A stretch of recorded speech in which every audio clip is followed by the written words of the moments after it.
ये आ गया है ना।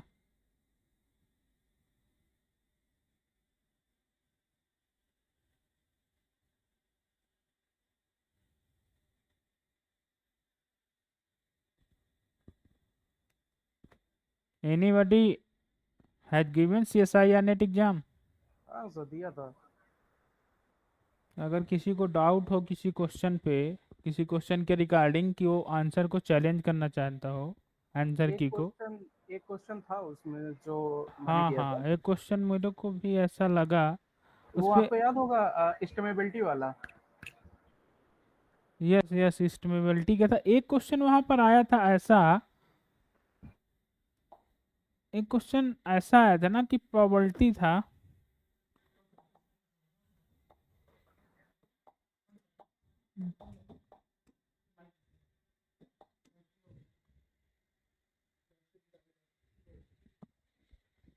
एक मिनट, 1 सेकेंड, ठीक है।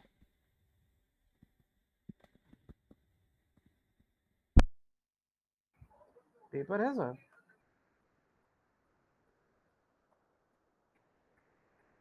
नहीं, आवाज नहीं आ रहा है आपका।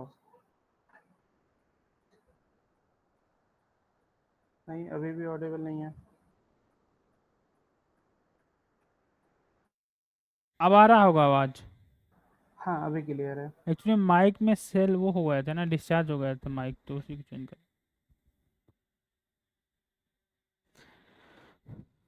पेपर, हाँ क्वेश्चन बोलो, पेपर है बोलो।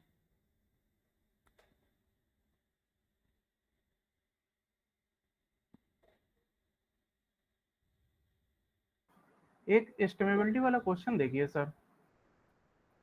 स्टेमेबिलिटी वाला मैं तुमको शेयर कर दूंगा क्वेश्चन। और अगर किसी को कोई डाउट हो वैसे, मतलब इन स्टेमेबिलिटी वाले क्वेश्चन का मैं तुम्हें बताऊंगा, आंसर करूंगा शेयर कर, ठीक है। और एक क्वेश्चन ऐसा आया था, one question is in this format, like here is something 0 to x2 1/2 and here given probability y = 1। ऐसा था ना।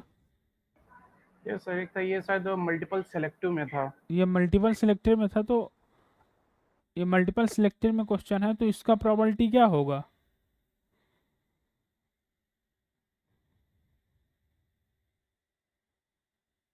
अगर सपोज करो कि x/y f(x, y) 0 to x to y to 1, y to 2, right?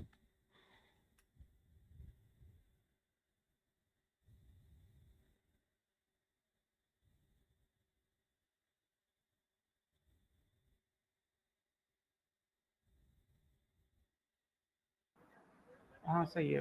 X less than 1/2 था, given that y equal to 1 equal to 1/4।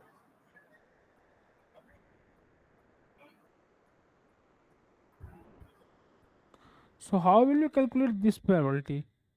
I think this probability is go to infinite.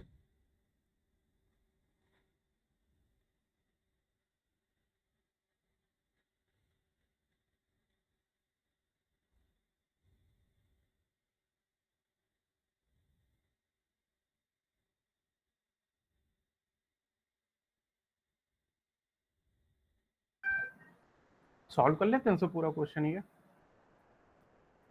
Yes, question is right, and suppose here not 0. Yes, yeah. So how can we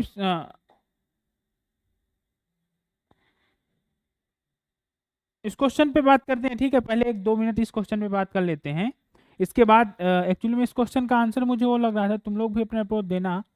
इस question को कैसे solve करोगे, इसका answer this is y = 1, right?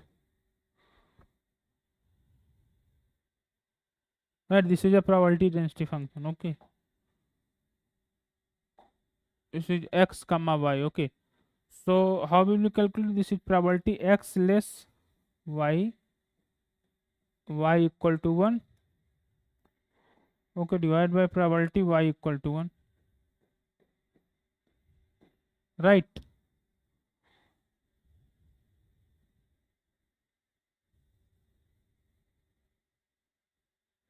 So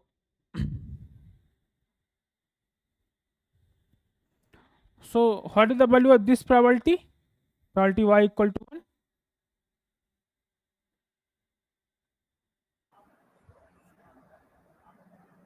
continuous के case में तो sir 0 हो जाएगा, तो infinite. Yes sir.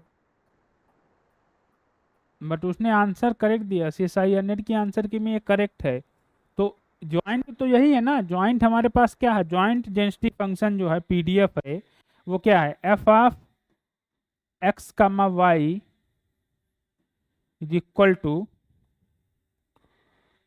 x by y 0 0 to x to y to 2, otherwise what is the PMF of y, sorry PDF of y, f of y, fy का निकालना है तो x की रेंज तक इंटीग्रेट करो y को, मतलब y के निकालना है तो x की रेंज क्या है बताओ, 0 to y, right. y/2 0 to y/2, why y/2?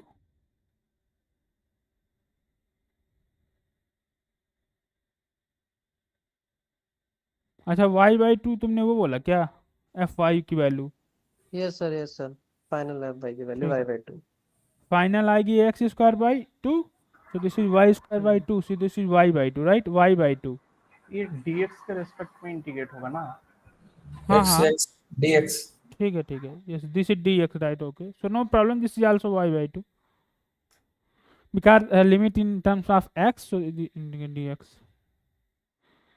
so if it is PMF, so probability y equal to 1 equal to 0, right, if y is a probability density function, then how will you calculate probability y equal to 1?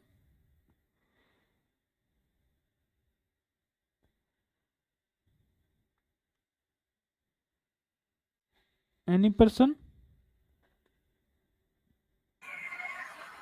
Sir CDF के format में करके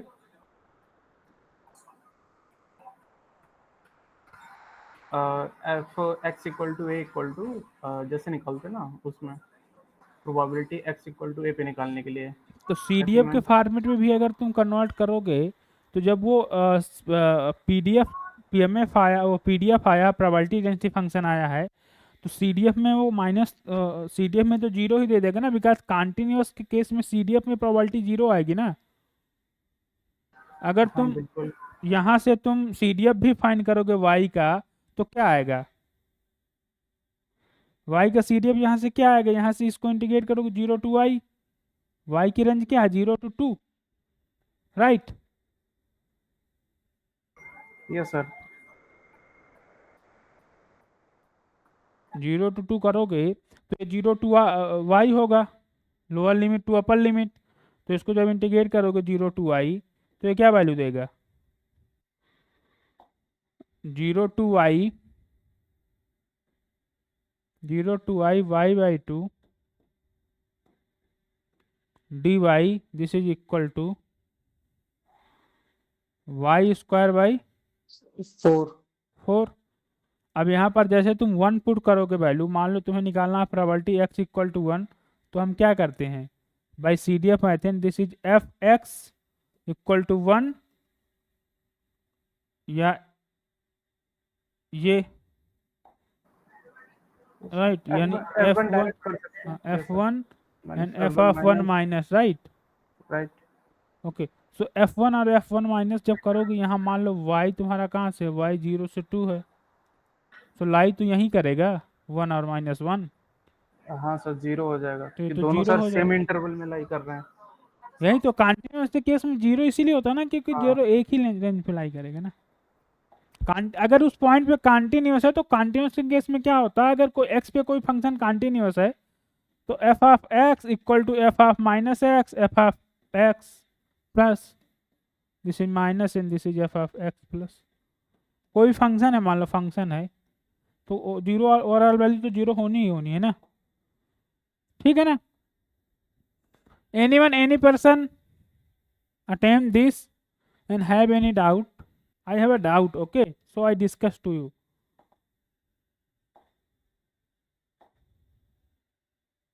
So I think here some mistake, here he written some inequality, right? This is not y equal to 1. If this is y equal to 1, so this probability go to infinite, right?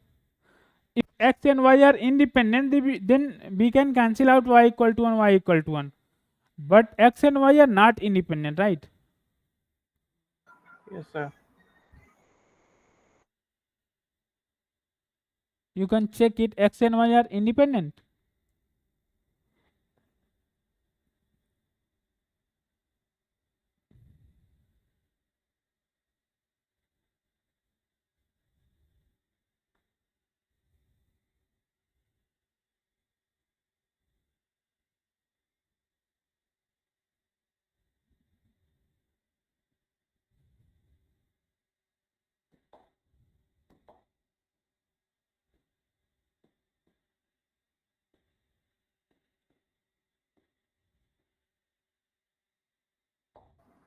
No sir, independent तो नहीं आ रहा है।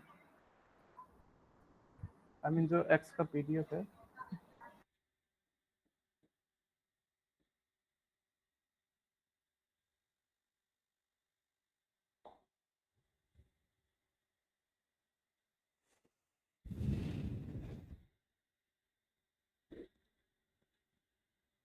पहले इसका graph बनाओ। Graph क्या होगा इसका?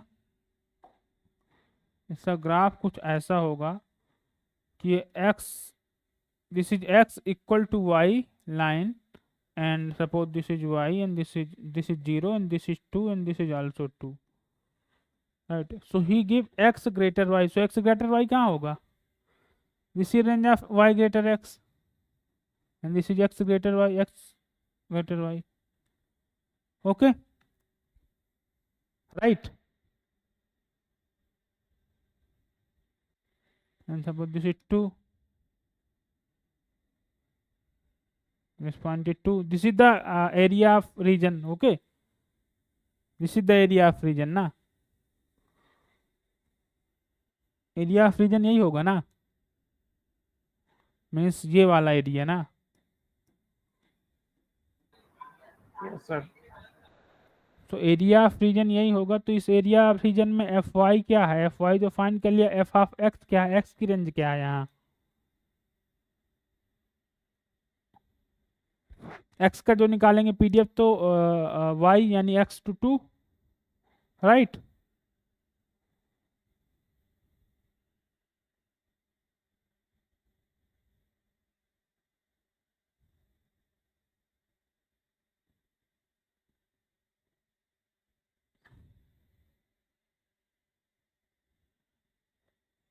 तो इस क्वेश्चन में चैलेंज करना चाहे तो कोई कर सकता है, ठीक है, नहीं मैं ही करूंगा, अगर देखना इसमें अगर कोई करना चाहे चैलेंज तो कर सकता है। पहले एक बार और क्लियर करते हैं, आज और क्लियर करूंगा मैं एक बार, फिर इसके बाद चैलेंज करेंगे। बिकॉज कि y इक्वल टू 1 पर अगर ये यहाँ पर ऐसा कुछ होता कि ये जॉइंट डेंसिटी फंक्शन की जगह वो एक बार कुमुलेटिव डेंसिटी फंक्शन या डिस्ट्रीब्यूशन फंक्शन लिखता है, तो वहां से या तो अनादर अप्रोच यहाँ डिस्ट्रीब्यूशन फंक्शन ही फाइंड अगर हम करें, डिस्ट्रीब्यूशन फंक्शन अगर हम फाइंड करें, तो डिस्ट्रीब्यूशन फंक्शन कैसे फाइंड करेंगे बताओ, ज्वाइंट का डिस्ट्रीब्यूशन फंक्शन कैसे फाइंड करेंगे, किसी को आइडिया है?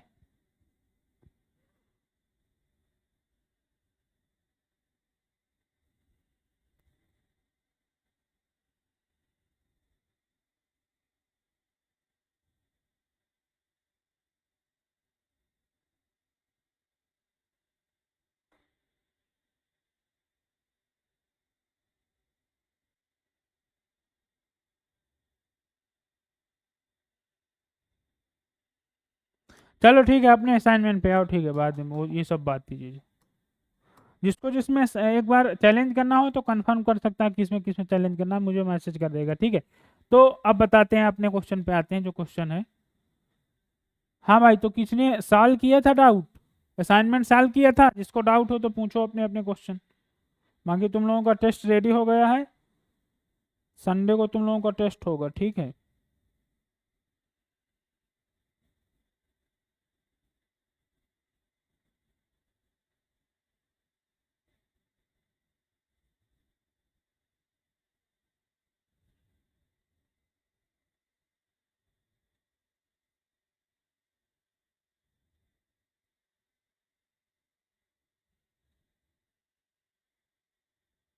ओके, हाँ सर, बेस एस्टिमेट वाला क्वेश्चन आपने किया था?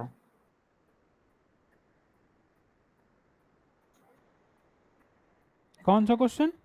बेस एस्टिमेट का एक आया था, थोड़ा घुमा के आया था इस बार। हाँ, वो क्वेश्चन मैं अटेम्प्ट नहीं किया था। सर मैंने थोड़ा ट्राई किया था, लेकिन मैं अटेम्प्ट यहाँ शायद से सॉल्व, एक्चुअली में क्या है कि मैं बस ऐसे ही रैंडमली, मैं तो जब एग्ज़ाम देने के लिए उठा था, तो मैं तो एग्ज़ाम के एक घंटे पहले सोकर ही उठा था, उसके बाद जस्ट रैंडमली चला गया था देने। कोई पर्पस था नहीं देने का एग्ज़ाम, बस फॉर्म डाले थे तो चले गए थे। तो ओके। लेकिन स्टैट्स बढ़िया थे, मैं तुमको सोल्यूशन भेज दूंगा। बाकी अगर किसी को कोई डाउट हो तो सोल्यूशन मुझसे पूछ सकता है, मैं भेज दूंगा सोल्यूशन, ठीक है। एक बेस एस्टिमेट वाला भेज दीजिएगा। ठीक है, हाँ तो पूछो डाउट किसी को, नहीं तो फिर उसी असाइनमेंट को सॉल्व करते हैं जिसमें था, जिस पे सॉल्व कर। सर वो जो थ्योरम्स वगैरह थे ना, हाँ तो हाँ, उसका प्रूफ आप बोल रहे थे कि अगर किसी को चाहिए, मुझे चाहिए सर, वो ग्रुप में डाल दीजिए ना। अच्छा अच्छा, थ्योरम्स वगैरह मतलब मॉड वगैरह की, ये थ्योरम्स की प्रूफ ये ना?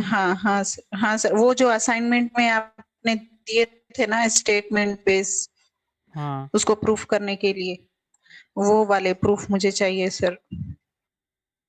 ठीक है, ठीक।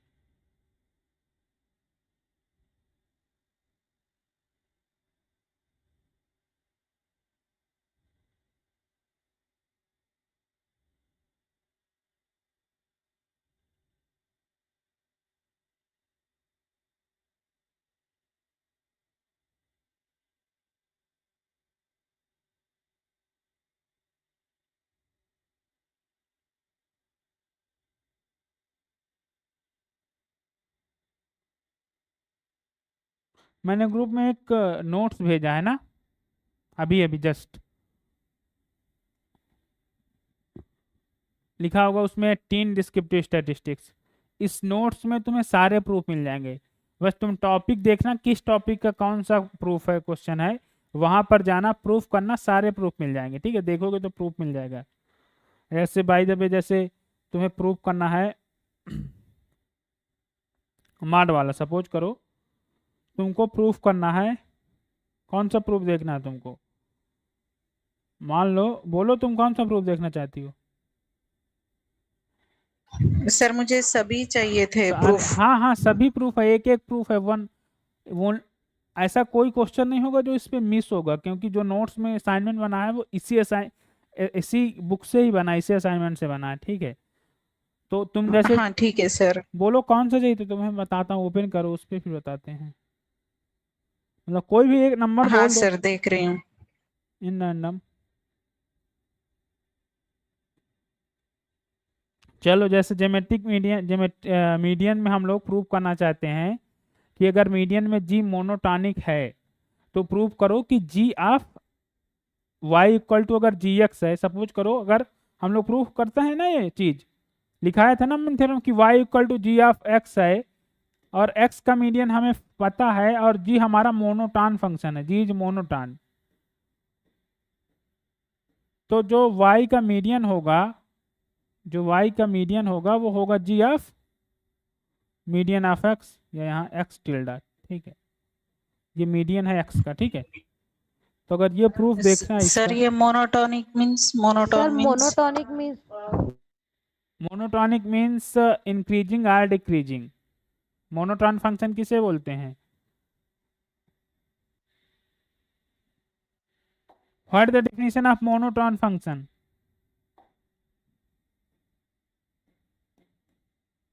मोनोटोन वो फंक्शन, सीरीज में पढ़ा था सर, मोनोटोनिकली इंक्रीजिंग डिक्रीजिंग और कांस्टेंट वैसा। मोनोटॉनिक फंक्शन का मतलब होता है या तो फंक्शन डिक्रीज ही कर रहा होगा या तो फंक्शन इंक्रीज ही कर रहा होगा, तभी हम उसे मोनोटॉन बोलते हैं ना। फंक्शन का नेचर एक जैसा होगा, कहीं पर फंक्शन चेंज नहीं करेगा अपना नेचर। ओके, हाँ सर ठीक है, थैंक यू। तो अगर इसका प्रूफ देखना है आपको,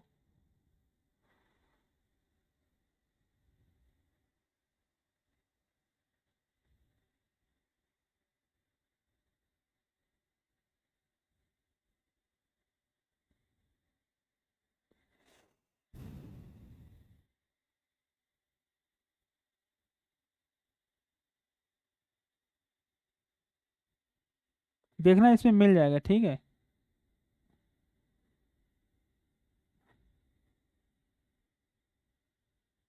इसमें तुम्हारे सारे प्रूफ मिल जाएंगे, जितने लोगों को डाउट है ना, जो स्टैंडर्ड प्रूफ नहीं कर पा रहे हैं ना, वो सारे प्रूफ मिल जाएंगे, ठीक है ना।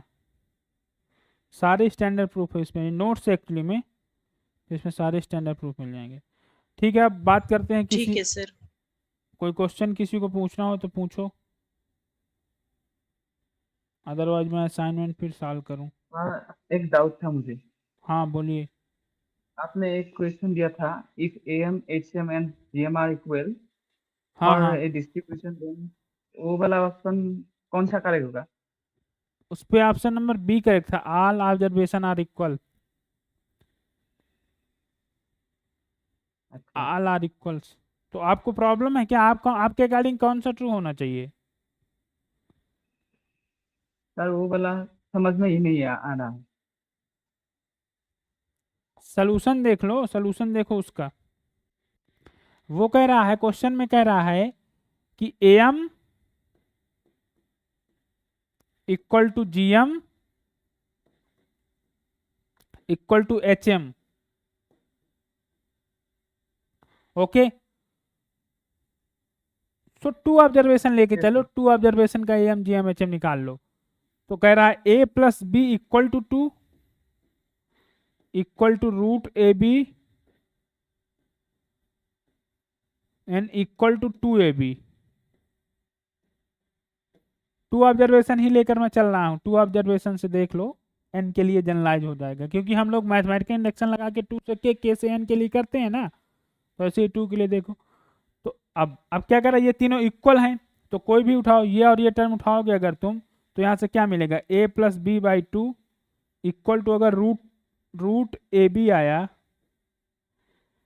तो यहाँ से क्या आया, यहाँ से एक चीज और फाइंड कर सकते हो तुम, root A minus root B square equal to zero, यही आया ना, बोलो। Yes, sir. और यहाँ से देखोगे अगर इसको इसको करो, तो यहाँ से क्या आएगा, ए plus b by two equal to two a b by a plus b, right. तो इन इक्वेशन को जब सॉल्व करोगे तो क्या आएगा, ए प्लस बी का square minus four A B, तो ये क्या आएगा, इक्वल टू जीरो। तो what is this, this is nothing but this equal to A minus B whole square equal to zero, right. Yes, sir. तो square quantity अगर zero है तो only only कब होगा, जब दोनों इक्वल होंगे ना। स्क्वायर टर्म जीरो कभी हो सकता, भी हो सकता है जब इन दोनों का डिफरेंस जीरो हो, इसके अलावा कोई भी ऐसी पॉसिबल वैल्यू है ही नहीं है, ठीक है। तो यहाँ से हमें पता चला कि root of A equal to root of B, Yes. और यहाँ से पता चला क्या, ए इक्वल टू बी। तो यहाँ से भी कह सकते हो ए इक्वल टू बी, इस लाइन से भी ए इक्वल टू बी बोल सकते हैं ना, ए इक्वल टू बी बोलो। Yes, sir. क्योंकि ए और बी तुम्हारे क्या हैं, ज्योमेट्रिक मीन तभी डिफाइन होगा जब वो पॉजिटिव क्वांटिटी होंगे ना, क्योंकि अगर जीरो हो जाएगी तो ज्योमेट्रिक मीन की वैल्यू जीरो हो जाएगी, और अगर निगेटिव हो गई तो ज्योमेट्रिक मीन डिफाइन ही नहीं होगा ना। सो ए और बी ग्रेटर जीरो होगा, इक्वल टू जीरो भी नहीं होगा, ग्रेटर जीरो होगा, ठीक है। यहाँ पहले एक कंडीशन लिखोगे, a greater zero b greater zero. Real number पे जाएगा सारा, ठीक है। तो ऐसे ये करना था इस क्वेश्चन पे, ठीक। So a equal to b, a equal to b, ठीक है। दो ऑब्जर्वेशन हमने लिया था, दो ऑब्जर्वेशन प्रूव कर दिया कि ए इक्वल टू बी, ठीक है। यस सर, क्लियर हो गया। चलो, और किसी को कुछ पूछना है? नहीं, फिर मैं अपने अकॉर्डिंग कराऊंगा। सर ज्योमेट्रिक मीन में अगर साइन सेम हुआ तब डिफाइन हो सकता है ना, अगर अल्टरनेट साइन हुआ तब नहीं डिफाइन होगा। आई मीन अगर सारी जैसे हमारी ऑब्जर्वेशन सारी ही निगेटिव हुई, जैसे -1 और -2 ले लेते हैं, हमारे पास दो ऑब्जर्वेशन है, तो इसका तो ज्योमेट्रिक मीन फाइंड किया जा सकता है। हाँ, अगर ए निगेटिव है एंड बी भी निगेटिव है, ए निगेटिव है बी भी निगेटिव है, देन हम Yes. फाइंड कर सकते हैं। लेकिन यहाँ पर इवन नंबर के केस में ही फाइंड कर सकते हैं ना, ऑड नंबर के इवन केस नंबर में नहीं। के इसमें, हाँ ऑड नंबर के केस में नहीं फाइंड कर सकते। हाँ बिल्कुल, मतलब इन जनरल तो कहना ऐसे डायरेक्टली तो पॉसिबल नहीं है ना कि जो हमारी लेस देन वैल्यू पे डिफाइन नहीं होगा। लेस देन वैल्यू पे डिफाइन तब होगा जब बोल रहे हैं ना, इन इन जनरल अगर तुम लोगे तो यहाँ इवन नंबर के लिए डिफाइन होगा, और इवन नंबर के लिए ही डिफाइन होगा ओनली जीएम, इवन नंबर के लिए ही। तो वहां पर मैंने बोला तो ए और बी रियल नंबर से जाएंगे, लेकिन अगर रियल नंबर पे जाएंगे, लेकिन अगर लेस देन 0 फिर दोनों लेना पड़ेगा अगर इवन पे जाओगे। अगर इवन पे जाओगे तो दोनों को लेस देन 0 लेना पड़ेगा, तो अगर लेस देन 0 भी लोगे ना तो वैसे भी हो जाएगा ना। हाँ सर,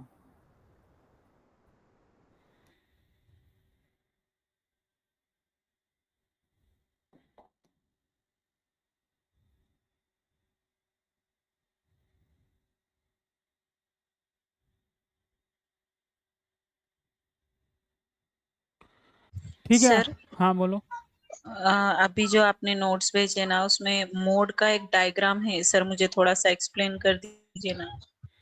कौन सा डायग्राम? पेज नंबर बताओ। एक सेकंड सर।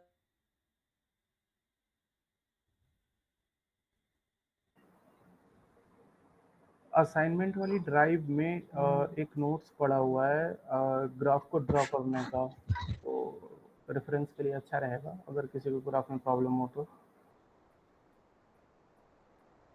ना पेज नंबर 57 है सर।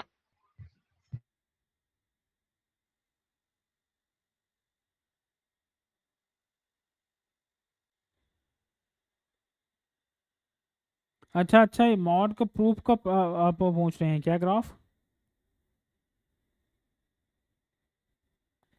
मॉड के प्रूफ का ग्राफ पूछ रहे हैं क्या? हाँ सर, हाँ सर, वो जो प्रूफ में ग्राफ है ना, सिर्फ डायग्राम को मुझे थोड़ा सा एक्सप्लेन कर दीजिए ना सर। मैं पढ़ती हूँ ना तो मुझे मतलब डायग्राम समझ में ही नहीं आती कि मतलब है क्या वो।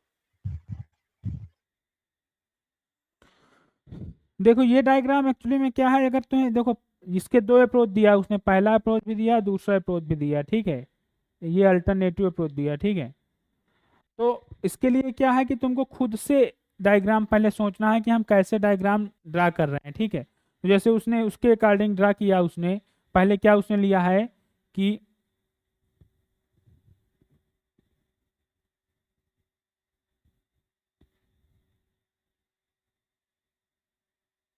एक मिनट 1 सेकंड।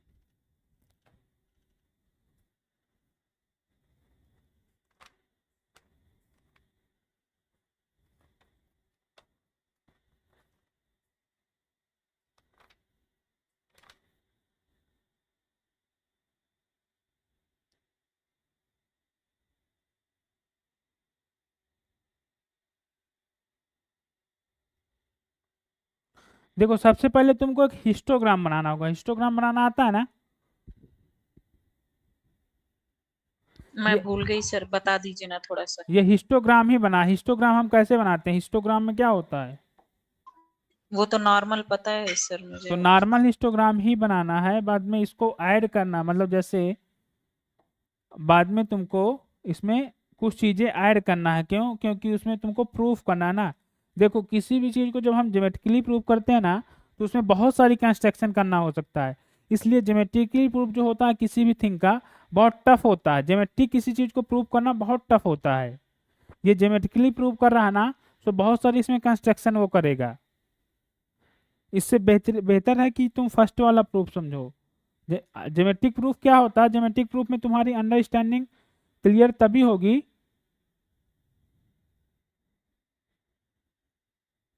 ज्योमेट्रिक प्रूफ में तुम्हारी क्लियर अंडरस्टैंडिंग तभी होगी जब तुमको देख लो, कंस्ट्रक्शन देख लो। क्योंकि जब तुम 10th के भी क्वेश्चन ज्योमेट्री के करते रहोगे तो प्रॉब्लम क्रिएट करता था ना, क्योंकि वहाँ कंस्ट्रक्शन करते हैं। तो यहाँ जस्ट इसने कंस्ट्रक्शन किया, ठीक है, कंस्ट्रक्शन किया, फिर उसने सिमिलर ट्रायंगल लगाया होगा कि ये ट्रायंगल सिमिलर है, तो कुछ सिमिलर ट्रायंगल की प्रॉपर्टी यूज किया है। तो इसके उसको समझ लो। अब जैसे उसने क्या किया है कि सपोज करो इस पे छोड़ो, इसके प्रूफ में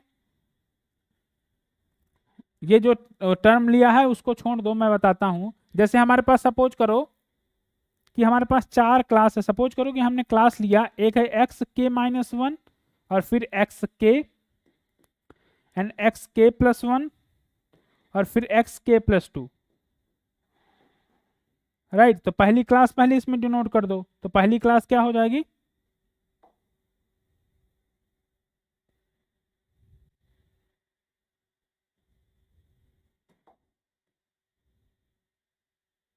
देखो पहली क्लास होगी, मान लो कि ये एक्स के माइनस 1 क्लास है, एक्स के माइनस 1 क्लास है, राइट। दिस इज एक्स के माइनस 1 क्लास। फिर सेकेंड मानो यहाँ पर तुम्हारा एक्स के है क्लास और ये तुम्हारा एक्स के प्लस 1 क्लास है और ये एक्स के प्लस 2 क्लास है, राइट। अब पहले से हम एज्यूम चल रहे हैं कि हमारा जो क्लास इंटरवल था वो ऐसे था, एक एक्स के माइनस 1 से एक्स के, फिर ये, फिर एक्स के प्लस 1 से एक्स के प्लस 2। तो इस जो इस इंटरवल के बीच में फ्रीक्वेंसी थी उसको मैंने एफ के अगर डिनोट कर दिया तो एफ के मैक्सिमम फ्रीक्वेंसी थी। तो अगर ये मैक्सिमम फ्रीक्वेंसी होगी तो इस इंटरवल के बीच में सबसे मैक्सिमम फ्रीक्वेंसी होगी, राइट। हिस्टोग्राम जब खींचोगे तो एक हिस्टोग्राम ऐसा जाएगा, इसमें सबसे मैक्सिमम तो सपोज करो यहाँ तक है, फिर यहाँ आएगा, देन मान लो इससे थोड़ा सा लो हो गई फ्रीक्वेंसी, क्योंकि ये मैक्सिमम होगी तभी ये मॉड होगा ना। इस इंटरवल के बीच में फ्रीक्वेंसी मैक्सिमम है, ठीक है। एज्यूम करोगे मॉड वैल्यू में हम लोग कैसे मॉड फाइंड करते हैं कि मैक्सिमम फ्रीक्वेंसी तो फाइंड ही करना पड़ेगा ना। तो इसके करस्पॉन्डिंग मान लो इस इंटरवल के बीच फ्रीक्वेंसी मैक्सिमम है, तो ये वाला जो पार्ट होगा इसकी फ्रीक्वेंसी दोनों से मैक्सिमम होगी, राइट। इतना समझ में आया हिस्टोग्राम बनाना? हिस्टोग्राम ऐसे ही बनाते हैं ना। हाँ सर। ठीक है, तो ये फ्रीक्वेंसी समझ में आई। अब इनकी करस्पॉन्डिंग फ्रीक्वेंसी भी लिख दो। तो ये हो जाएगा क्या, एफ के माइनस 1, ये हो जाएगा एफ के, ये हो जाएगा एफ के प्लस 1 और ये हो जाएगा एफ के प्लस 2। करस्पॉन्डिंग फ्रीक्वेंसी आ गई, ठीक है। मतलब ये फ्रीक्वेंसी इसकी है और ये फ्रीक्वेंसी इसकी है और वो फ्रीक्वेंसी,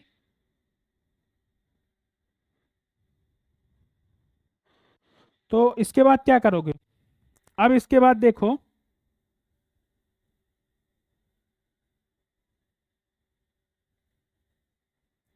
अब इनका नाम दे दो, कुछ नाम जो देना चाहो तो ये दे दो। मान लो ये P है, ये Q है और ये R है, राइट।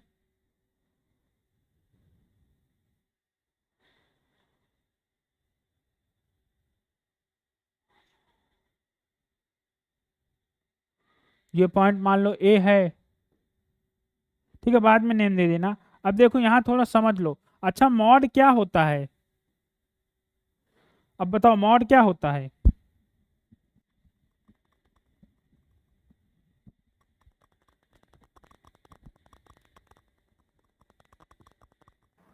मोस्ट फ्रीक्वेंट वैल्यू होती है। नॉर्मल में हम लोग अगर नॉर्मल का तुम्हें मॉड खींचना है तो नॉर्मल में क्या होता है कि जहां पर फ्रीक्वेंसी मैक्सिमम होगी वहीं पर मॉड होगा, जहां पर प्रोबेबिलिटी मैक्सिमम होगी, राइट।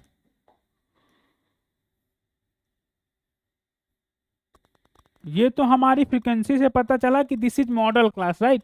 ये मॉडल क्लास होगी, लेकिन अब यहां पर कहीं मॉड की वैल्यू लाई करेगी इसी मॉडल क्लास पे, इस पॉइंट पे मान लो। लाई करेगी या नहीं, एज्यूम कर रहे हैं। देखो हम जब प्रूफ करते हैं तो हम लोग एज्यूम करते हैं, तो यहीं पर मॉडल क्लास, ये मॉडल क्लास पता चला, ये मॉडल क्लास है बिकॉज इसकी फ्रिक्वेंसी ज़्यादा है, तो हमें ये पता चल गया कि this is model class, right. Mod इसी क्लास में लाई करेगा। अब मैं कह रहा हूँ यहाँ पर कहीं मॉड की वैल्यू लाई कर रही है, ठीक है। तो अब इसके लिए क्या करो, इसके लिए जैसे तुमको ये प्रूफ करना है, तो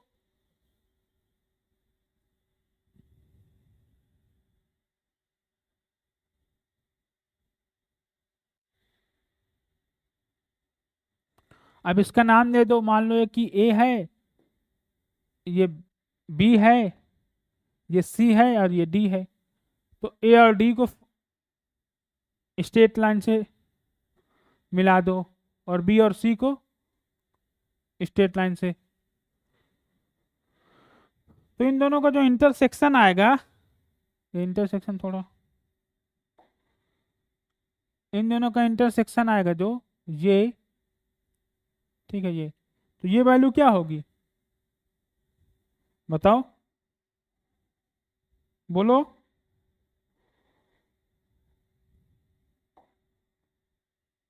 इन दोनों का जो इंटरसेक्शन पॉइंट आएगा उसकी वैल्यू क्या होगी बताओ भाई।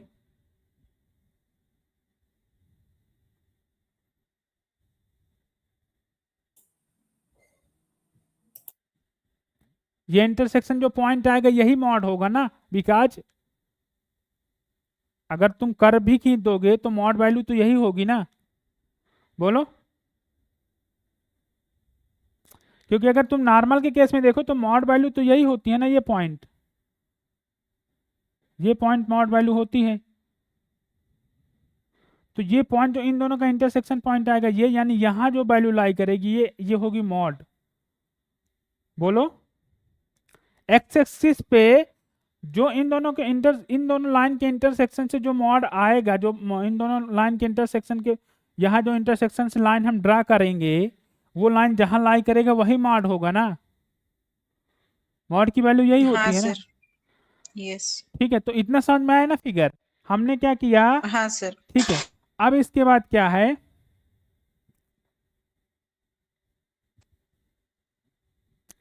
अब यहां से एक लाइन और ड्रा कर दो, ये लाइन मिला दो, ठीक है। अब उसने क्या नाम दिया इसका, इसको मान लो कि ये पॉइंट P था, ठीक है, और ये पॉइंट मान लो कि M है, ये पॉइंट N है।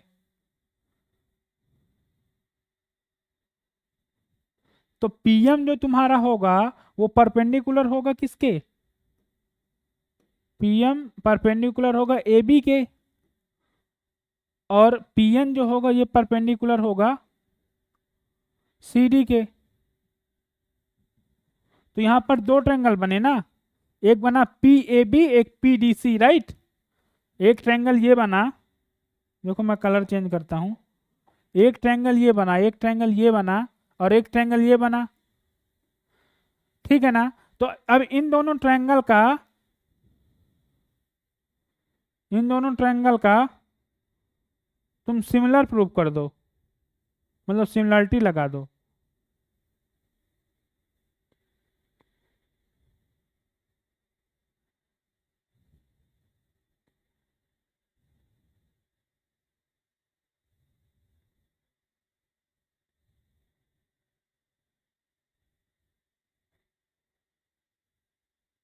ये दोनों सिमिलर ट्रायंगल है तो इनकी सिमिलरिटी की प्रॉपर्टी लगा लो, मतलब PAB is similar to, similar का ये होता है ना नोटेशन, बोलो भाई सिमिलर का नोटेशन क्या होता है, PAB अगर सिमिलर है PDC के, PAB सिमिलर PDC, तो यहां से हम क्या फाइंड कर सकते हैं, बोलो। जो ये साइड है इसका रेशियो उसी के सिमिलर साइड पे, और AB रेशियो CD, ये दोनों इक्वल आ जाएगा, बस यहीं से प्रूफ हो गया। बाकी अगर तुम्हें सिमिलर भी प्रूव करना है तो SC गुप्ता BK कपूर में देखना, उसने एंगल से प्रूव किया है इसको, ठीक है ना। इसने तो डायरेक्ट सिमिलर बोल दिया कि ये सिमिलर होगा, एंगल से भी तुम प्रूव कर सकते हो, ठीक है ना। मतलब ये एंगल मान लो अल्टरनेट एंगल लगा सकते हो, अगर ये एंगल मान लो फाई है, मान लो ये एंगल तुम्हारा अल्फा है, तो ये एंगल भी अल्फा हो जाएगा। और ये एंगल मान लो थीटा है, तो यहाँ से tan थीटा और tan फाई की वैल्यू निकालना, और फिर उसके बाद तुम ही कर सकते हो। ठीक है, तो बोलो इसमें कहीं प्रॉब्लम आई? सिमिलर, बस सिमिलर का कॉन्सेप्ट था, समझ में आया? एक्चुअली में हाँ सर। ये हिस्टोग्राम बना है, ये हिस्टोग्राम बना है। तुमको थोड़ा सा थिंकिंग करना पड़ेगा कि भाई जब मॉडल क्लास यही है, तो मॉडल क्लास में क्या कहीं यहीं पर इसी लाइन पे, इसी मॉडल क्लास के अंदर तो मॉड होगा। तो हमने लाइन ड्रा किया, एक CB और AD, दो लाइन ड्रा किया, तो इन दोनों के लाइन का जो पॉइंट ऑफ इंटरसेक्शन होगा वही सपोज किया कि मॉड वैल्यू है। ठीक है, अब इसके बाद क्या हुआ कि जैसे हमने लाइन ड्रा किया, फिर इसके बाद यहाँ से एक परपेंडिकुलर यहाँ डाला, एक परपेंडिकुलर यहाँ डाला, तो क्या हुआ कि ये दोनों ट्रायंगल और ये एक ट्रायंगल PAB और PDC, ये दोनों सिमिलर हो गए। अब सिमिलर ट्रायंगल को हम सिमिलर ट्रायंगल की प्रॉपर्टी लगा के प्रूफ किया। ठीक है, सो जो ज्योमेट्रिकल चीजें प्रूफ की जाती हैं वो थोड़ा डिफिकल्ट होती हैं। ठीक है, सो ज्योमेट्रिकल चीजें समझना इतना आसान है, लेकिन ये हिस्टोग्राम बना, ये और कुछ नहीं है, ये सिर्फ हिस्टोग्राम है। इतना समझ में आया? बाकी वो यहाँ ज्योमेट्री लगी है और ये चीज, तीन चीज हिस्टोग्राम से बनी है, और ये कुछ है नहीं। ठीक है, हाँ सर, ठीक है, थैंक यू। क्योंकि हिस्टोग्राम से हम मार्क निकाल सकते हैं ना, हिस्टोग्राम के उससे मॉडल क्लास में। ठीक है, हाँ बोलो भाई, अब किसी को और डाउट हो अगर, अदरवाइज फिर मैं अपने अकॉर्डिंग कराऊं। हाँ, एक नेट का क्वेश्चन तो हुआ ही नहीं ना, एक मिनट वेट करो। इस पे नेट का एक क्वेश्चन आया था 2023 पे, वो क्वेश्चन तो हमने किया ही नहीं ना। किसी ने ट्राई लिया था?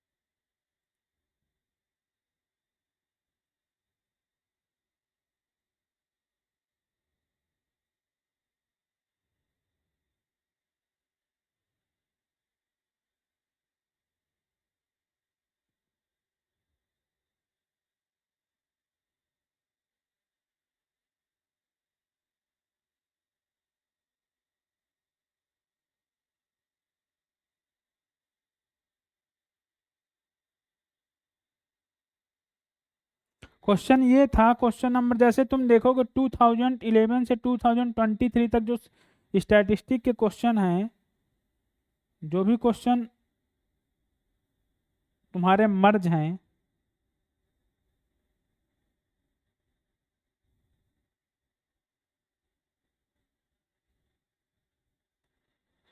तो वो क्वेश्चन, जो भी क्वेश्चन तुम्हारे मर्ज किए गए हैं, तो वहां पर दूर क्वेश्चन नंबर 2 मैंने क्वेश्चन भेजा। ठीक है, मैंने क्वेश्चन सेंड किया है। क्वेश्चन नंबर 2 इसमें क्या लिखा है, ये CSIR नेट में है। ठीक है, ये CSIR नेट का क्वेश्चन है, तो यहाँ लिख लो, ये CSIR नेट का क्वेश्चन है, और ये 2023 पे आया था। तो क्वेश्चन के अकॉर्डिंग चलते हैं। क्वेश्चन में कह रहा है suppose two groups G1 and G2, दो ग्रुप है, G1 है एक और एक G2 है। ठीक है, कह रहा है कंप्रेजिंग ऑफ 10 एंड 30%, इसमें 10 नंबर है, इसमें 30 नंबर है। फिर कह रहा है respective suppose the mean diastolic blood pressure of patient in group G1 and G2 और 80। ठीक है, ये ब्लड प्रेशर है 80 और ये 100। ये मीन है। ठीक है, ब्लड प्रेशर मीन में है, ये मीन लिखो यहाँ, मीन। और ये साइज है। ठीक है, यहाँ साइज लिख दो, साइज। और फिर वेरिएंस क्या क्या दिया है, वेरिएंस दिया हुआ है तुम्हारा, एक 4 है वैल्यू और एक की वैल्यू 2 है। ठीक है, ये वेरिएंस की वैल्यू है। तो अब इसमें पूछा क्या है, कंबाइन चीजें पूछा होगा। तो ये क्वेश्चन तो इजी है, बस तुम लोगों को प्रैक्टिस करना है, मैं थ्योरी तो सब बता ही दिया हूँ। हाँ भाई, तो अब आते हैं, फिर उसने पूछा है if x bar denote the combined group 2। हाँ, अब इसमें देखो R क्या है, रेंज है। ठीक है, R रेंज है, एंड इसके बाद क्या है, C तुम्हारा कोफिशिएंट ऑफ वेरिएशन है कंबाइन का। तो मुझे ये बताइए, आप इस क्वेश्चन को जब आप सॉल्व करने जाएंगे तो सबसे पहले मुझे ये बताइए कंबाइन मीन क्या आएगा, बताओ। अलग अलग ऑब्जर्वेशन तुम्हारे पास है, ये एक तरह से कह दो तो ये n1 है, ये एक तरह से कह दो तो ये n2 है, ये एक तरह से कह दो तो ये x बार 1 है, ये बोलो तो x बार 2 है, x2 बार, ठीक है, ये बोलो तो s1 स्क्वायर है, और ये बोलो तो s2 स्क्वायर। सो अगर हमारे पास इतनी इंफॉर्मेशन है तो मैं फार्मूला लगा के कंबाइन मीन वेरिएंस निकाल सकता हूँ। जब कंबाइन मीन आ जाएगा, कंबाइन वेरिएंस आएगा, वहां से कोएफिशिएंट ऑफ वेरिएशन आ जाएगा, और कोएफिशिएंट ऑफ वेरिएशन आ जाएगा तो एक इनइक्वालिटी मैंने बताया था r और s के बीच में कि r स्क्वायर अपॉन 2n से ग्रेटर होगा s स्क्वायर से ग्रेटर होगा r स्क्वायर बाई 4, राइट। ये इनइक्वालिटी लगा सकते हो या नहीं? तो आओ पहले मीन फाइंड करते हैं। तो यहाँ मीन क्या होगा, कंबाइंड मीन को अगर मैं x बार बोलूं तो ये होता है n1 x1 bar plus n2 x2 bar divide by n1 plus n2। तो अब n1 और n2 की वैल्यू क्या है, और x बार x1 बार और x2 बार की, n1 10 है, n2 30 है, 80 और 100, ठीक है। 10 इंटू 80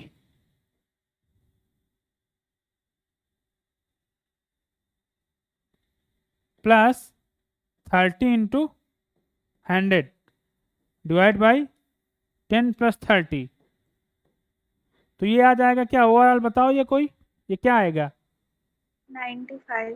95। सो ऑप्शन क्या दिया था 96, नहीं 95 ही है, सो ये ऑप्शन ट्रू हो जाएगा। सो ये ऑप्शन ट्रू 95 आ गया। अब मुझे बताओ कंबाइंड वेरिएंस का फार्मूला क्या होता है। कंबाइंड वेरिएंस के फार्मूले मैंने बताया था कि कंबाइंड वेरिएंस का कल ही क्वेश्चन बताए थे ना, कंबाइंड वेरिएंस पे कल ही क्वेश्चन कर रहे थे ना कंबाइंड वेरिएंस का। तो सबसे पहले तुम हाँ सर। d1 फाइंड करोगे, तो d1 फाइंड करने के लिए क्या करोगे, x1 बार माइनस x बार, d2 फाइंड करोगे तो क्या करोगे माइनस x2 बार माइनस x बार। ये एक फार्मूला होता। अब तुम डायरेक्ट लिख दो, या तो d1 और d2 के टर्म में नहीं लिखना चाहो तो मैंने एक फार्मूला और लिखवाया था, वैसे भी लिख सकते हो। तो यहां से मैंने लिखवाया था कि s स्क्वायर जो आता है वो आता है 1 अपान n1 प्लस n2, 1 अपान n1 प्लस n2, 1 अपान n1 प्लस n2, राइट। और यहां पर जो आएगा ये होगा n1 s1 square plus d1 square plus d1 square plus n2 s2 square plus d2 square, right, ठीक है। तो अब इसके बाद क्या होगा, इसके बाद n1 और n2 की वैल्यू रख दो तो ये हो जाएगा 10 प्लस 30। हाँ, तो यहाँ d1 पहले फाइंड कर लो, d1 क्या है, अब x1 बार की वैल्यू 80 है, 80 माइनस 95 क्या आएगा बोलो, और d2 क्या आएगा 100 माइनस 95। तो पहले वाला क्या आएगा माइनस का 15, ये माइनस 15 आएगा d1 की वैल्यू, और ये आएगी 5, right.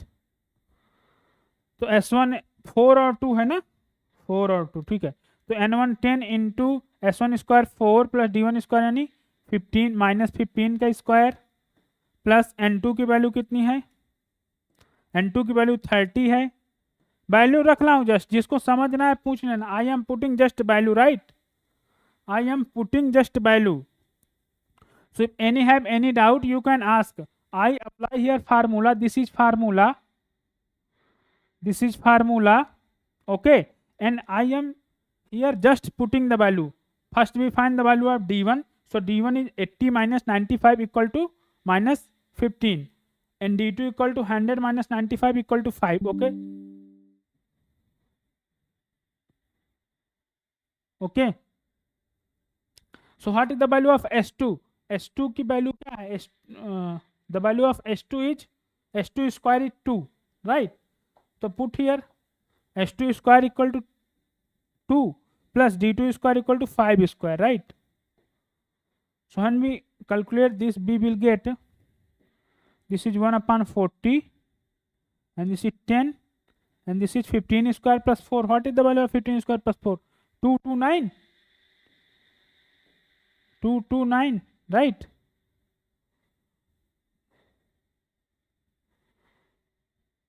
Plus 30 into 5 square plus 2 means 27.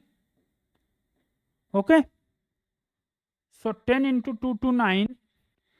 So this is 1 upon 40 multiply 10 into 229 plus 30 into 27, right? So you cancel out 0, 0, 0 here and you will get 229 plus 3 into 27 divided by 4. So you will get 229 and 3 7 ja 1, 21. Okay, and 3 2 ja 6, 81. Okay, 27 and 4. So you will get 10, 11, 3 divided by 4. So you will get what?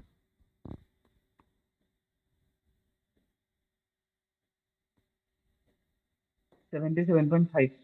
77.25 ना? नहीं 77.5 हो गए ना?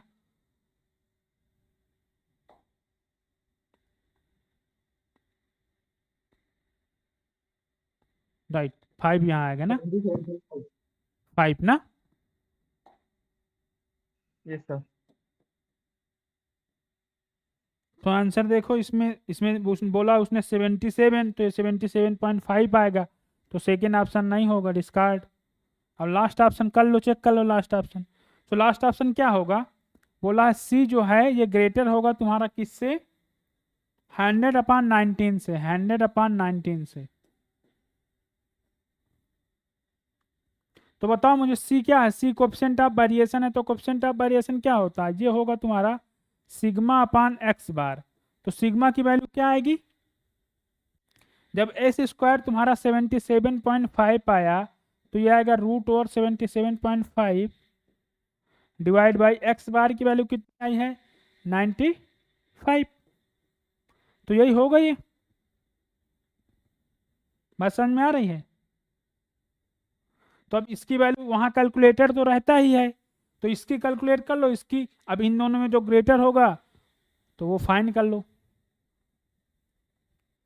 ये 100/19 दिया है और वो 77.5 और 95 दिया है। तो अगर तुम इसमें 5 से मल्टीप्लाई भी कर दोगे तो क्या आएगा? ये तो बहुत डिफरेंस दिया जी।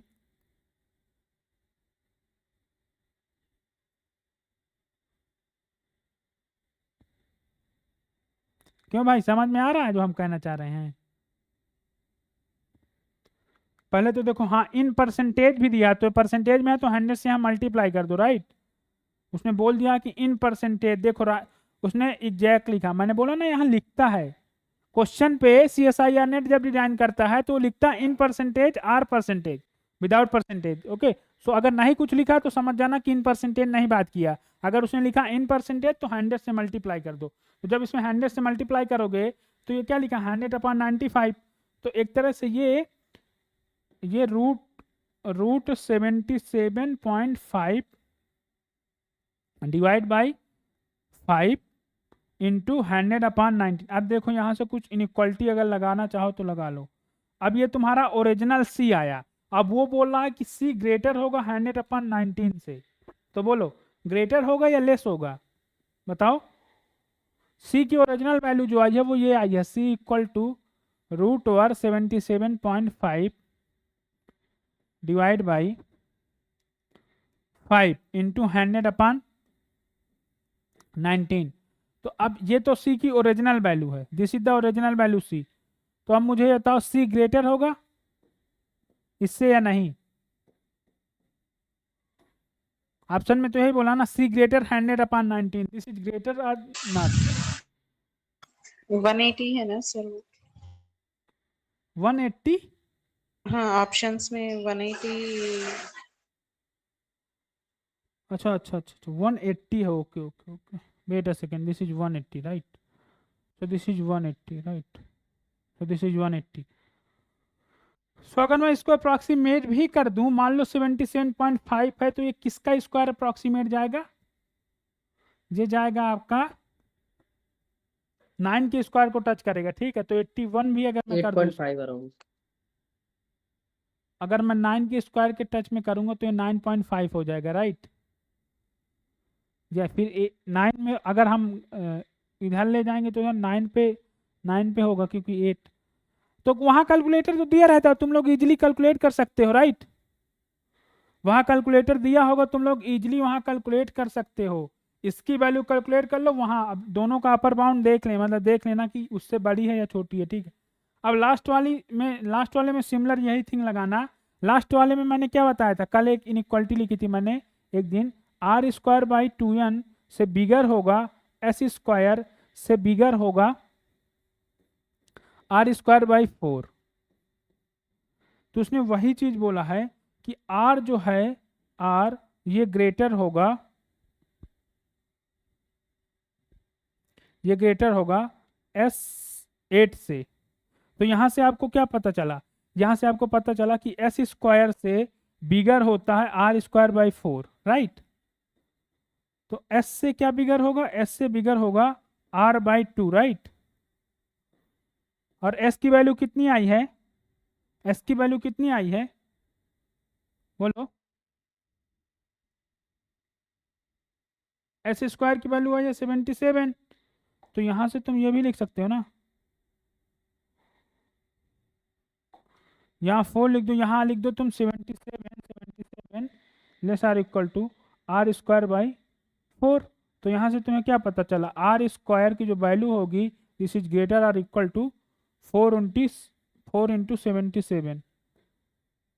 तो ये वैल्यू तुम्हारी क्या आएगी बताओ, आर की वैल्यू यहाँ से क्या आएगी, आर की वैल्यू क्या आएगी, आर ग्रेटर होगा तुम्हारा या इक्वल होगा 2√77। यही हुआ, बोलो भाई।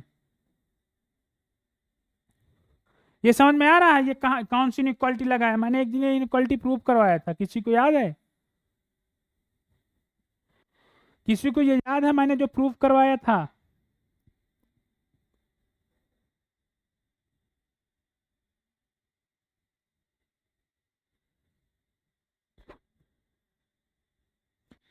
मैंने ये इंपॉर्टेंट है, लिख लो, ठीक है, इसको इंपॉर्टेंट करो। तो वहां से कैलकुलेट कर लेना, ठीक है। तो मेरे अकॉर्डिंग ये ऑप्शन तुम्हारा ट्रू हो जाएगा, देख लेना, मतलब इसको ये एक्चुअली में वैल्यू ये आएगी और वहां देख लेना, ठीक है ना।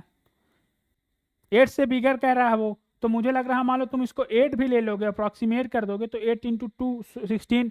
तो 16 से बिगर, 8 से बिगर, तो मुझे लग रहा है ट्रू कैसे होगा भाई, 8 से बिगर कह रहा है, आर तुम्हारा 8 से बिगर होगा, आ रहा है हमारा कितना, आर बिगर होगा 16 से, या इक्वल होगा 16 से, इससे लेस हो नहीं सकता।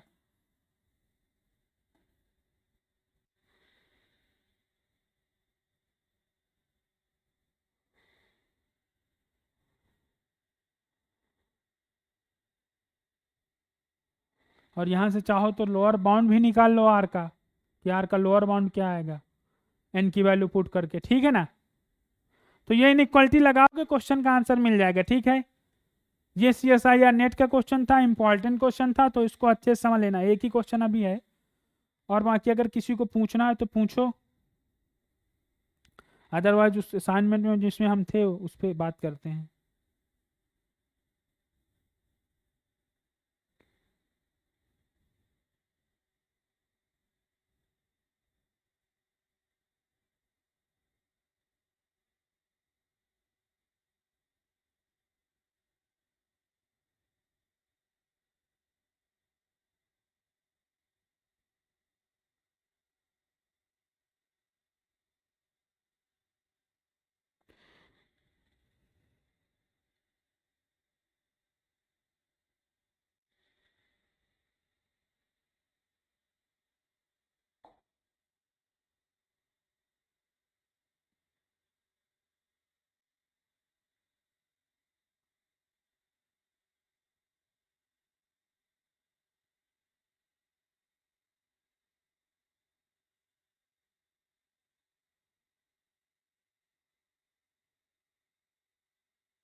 बताओ भाई, पूछो जिसको जिसका डाउट हो, नहीं तो फिर मैं अपने अकॉर्डिंग कराऊं।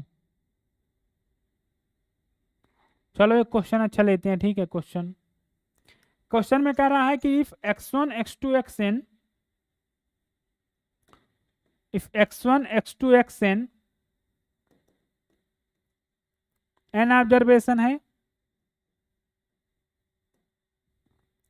फिर उसने बोला है कि if summation X I square I equal to 1 to n equal to दिया है आपका 360, और दिया है फिर Sir, please share the question in WhatsApp group, sir.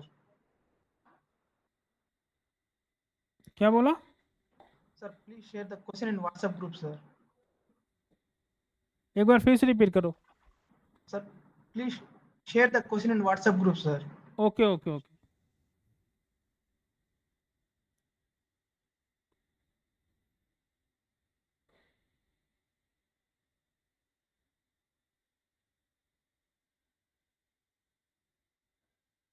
आ गया क्वेश्चन नंबर, मैं 17 को सॉल्व कर रहा हूँ, ठीक है। क्वेश्चन नंबर 17 को कर रहा हूँ। तो इसकी वैल्यू 400 दिया है, ठीक है। x1 x2 xn n observation है, we have n observation x1 x2 xn and summation i equal to 1 xi square की वैल्यू 400 दी है, ठीक है। और फिर दिया समेशन xi जो है ये 1 i equal to 1 to n xi, ये दिया है आपका कितना 100। तो उसने बोला है कि व्हाट इज द, यहां पर n की कौन सी वैल्यू पॉसिबल है, यहां पर n क्या पॉसिबल है। पहला number 18, B part 20, C part 24, D part 27। बताओ भाई कैसे सॉल्व करेंगे, किसी को कोई idea?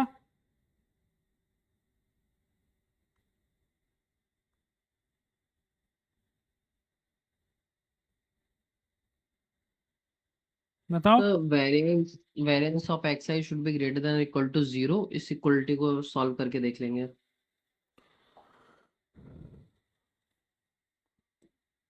So variance of xi greater 0 or equal to 0, right. Greater or equal to 0। So variance के क्या होता है, ये फार्मूला होता है xi square divide by n minus का ये होगा summation of xi divide by n whole square. So this is greater or equal to 0।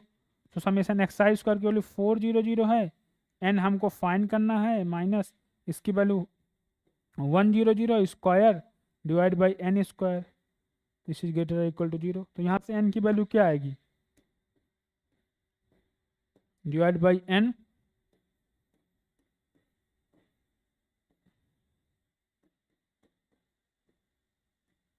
n square. तो n से n कैंसिल कर लो पहले, इसको इससे कैंसिल करोगे तो ये 4 आ जाएगा, ठीक है। फिर इसको इससे कैंसिल करोगे तो 25 आ जाएगा। तो n तुम्हारा क्या आया, यहाँ n बचेगा, तो n तुम्हारा ग्रेटर और इक्वल टू 25 होगा।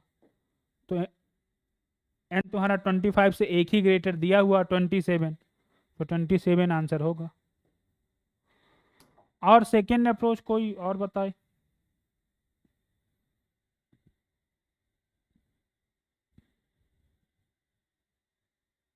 अच्छा, कौची सॉर्ज इनइक्वालिटी क्या होती है। मान लो दो वेरिएबल हमारे पास एक्स आई वाई आई, इसका होल स्क्वायर इससे ग्रेटर होगा summation of x I square और summation of y i square, I equal to 1 to n, right. तो कौची सॉर्ज इनइक्वालिटी में अगर मैं वाई आई की जगह 1 पुट कर दूं, वाई आई की जगह 1 पुट कर दूं, तो मेरा इसके बीच इनइक्वालिटी आ जाएगी या नहीं। अगर मैं कौची सॉर्ज हाँ सर। तो कौची सॉर्ज से भी कर सकते हो तुम लोग, ठीक है।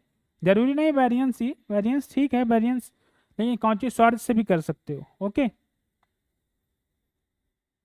यही आंसर आएगा कौची सॉर्ज से भी। सर प्रूफ करके बताओ ना। ठीक है, तो कौची सॉर्ज में जैसे वाई आई तुम 1 पुट करोगे तो ये पहला वाला टर्म क्या आएगा, पहला वाला टर्म आएगा एक्स आई होल स्क्वायर और यहाँ से लेस हो, यहाँ से ग्रेटर होगा summation i equal to 1 to n xi square, और ये हो जाएगा summation 1 i equal to 1 to n square, sorry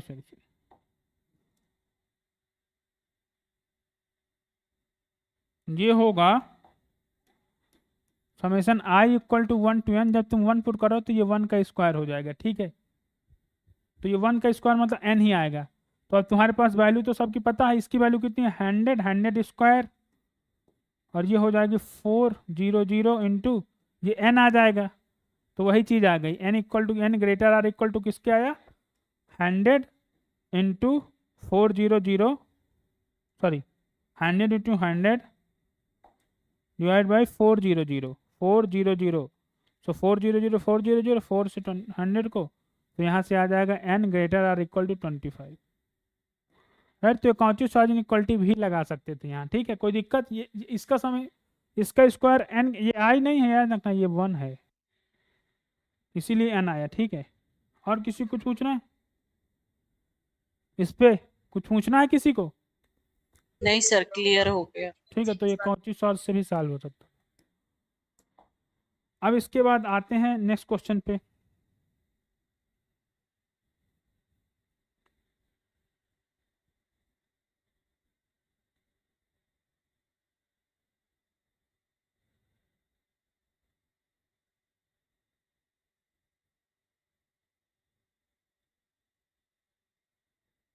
next question है, सपोज मैं लिख दे रहा हूँ data summation i equal to 1 to n 10, summation i equal to 1 to 10 xi minus 5 square is equal to 356, and फिर हमारे पास एक data summation i equal to 1 to n xi minus 6 divide by, नहीं माइनस 6 इक्वल टू 20, और sample size है हमारे पास, sample size है 10 ना, 10 तक की तभी समेसन है, तो सैंपल साइज 10 है, तो इसका वेरिएंस तो फाइंड कर लोगे इजीली, क्यों? इसका वेरिएंस फाइंड करने में कोई प्रॉब्लम? हमारे पास दो डेटा के बिना, एक में हमारे पास स्क्वायर दिया है लेकिन कहीं दूसरी जगह से डेविएशन है, मतलब ये 5 से डेविएशन लेके स्क्वायर दिया, ये 6 से ओनली ये स्क्वायर में डेविएशन है और ये खाली डेविएशन है, ठीक है। तो अगर इसको हमें फाइंड करना है यहाँ से वेरिएंस इन दोनों डेटा से, n की वैल्यू पता है तो फाइंड कर लोगे ना वेरिएंस, बोलो। Yes sir. इसमें फाइंड करने में कोई दिक्कत नहीं, क्यों? क्योंकि यहाँ से तुम दो चीज फाइंड कर सकते हो, एक फाइंड कर लो समेसन ऑफ xi स्क्वायर और एक फाइंड कर लो समेसन ऑफ xi। सो ये दोनों क्वांटिटी तो फाइंड ही की जा सकती हैं, ये दोनों क्वांटिटी तो इनसे फाइंड की जा सकती है ना, बोलो। तो ये क्वेश्चन तुम लोग ट्राई लेना, ठीक है। अब तुम लोगों ने कोई क्वेश्चन सॉल्व नहीं किया तो मैं कैसे बता सकता हूँ कि तुम लोग क्या, जो जो मेरे अकॉर्डिंग टफ लग रहा है वो मैं बता देता हूँ। एक्चुअली सर मेरा पेट का एग्जाम है 31 अगस्त को, इसलिए मतलब असाइनमेंट सॉल्व करना नहीं हो रहा है मुझसे। ठीक है सॉल्व करिए जो, क्योंकि इसके बाद कल क्लास और होगी, एक डाउट क्लास, मान लो कल तुम लोग सॉल्व जिसको करना है करे, इसके बाद मॉक टेस्ट हो जाएगा, तो मॉक टेस्ट का संडे को डिस्कशन रखेंगे, ठीक है। हाँ सर चलेगा। अब जैसे एक क्वेश्चन दिया उसने कि सीरीज एक है b1 इक्वल टू है तुम्हारा variance of, b1 equal to है वेरिएंस ऑफ, ये वेरिएंस ऑफ है 13 16 19, राइट, और ये तुम्हारा है 103, राइट, और ये तुम्हारा है b2 एक सीरीज है, b2 एक सीरीज है जो कि है वेरिएंस ऑफ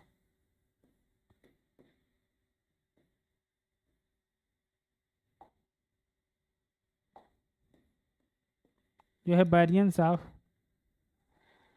20 26 32 so on 2। तो अब मुझे बताओ b1 और b2 का रेशियो फाइंड करना है, B1 और B2 में क्या रेशियो होगा, बताइए भाई।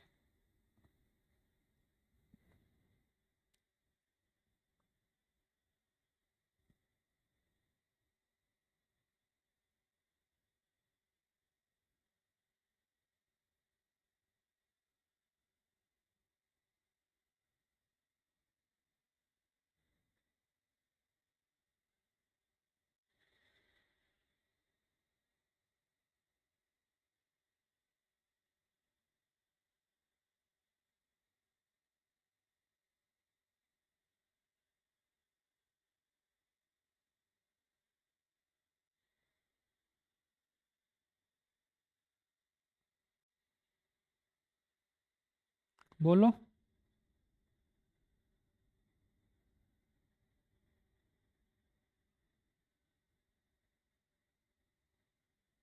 The variance of first series can be treated as yi equal to xi minus 10. तो अब यहाँ समझो, हमारे पास दो डेटा, सपोज करो हमारे पास एक्सआई डेटा है। एक्सआई डेटा क्या है, एक्सआई जो डेटा है, तो एक्सआई का डेटा हमारे पास क्या है, एक्सआई का डेटा मैं एक बार लिखता हूँ, ठीक है। एक्सआई का डेटा है 13, 16, 19 सो ऑन 103, राइट। और वाई आई का जो डेटा है ये है 20, 26, इसके बाद 32 सो ऑन 200। हाँ बताइए अब क्या बोल रहे हैं आप, जो बोल रहा था बोलिए, क्या बोल रहे हैं आप। वाई आई को कैसे लिख सकते हैं, सॉरी सर, जैसे कि xi dash equal to xi minus 10.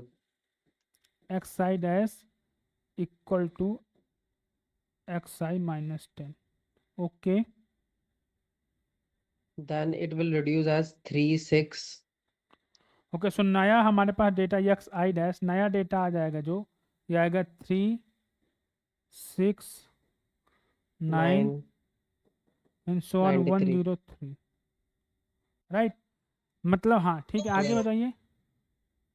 Sir ये जो That xi माइनस 10 लिया वो कैसे आया सर? एक्चुअली में क्या है कि आप डेविएशन ले सकते हैं, जैसे आपको बिगर नंबर लग रहे हैं ना, ये बिगर नंबर लग रहे हैं ना, यहाँ पर 103 नहीं होगा, ठीक है। यहाँ पर 10 माइनस करो तो 103 करेंगे तो क्या आएगा, 93. 93 आएगा, राइट।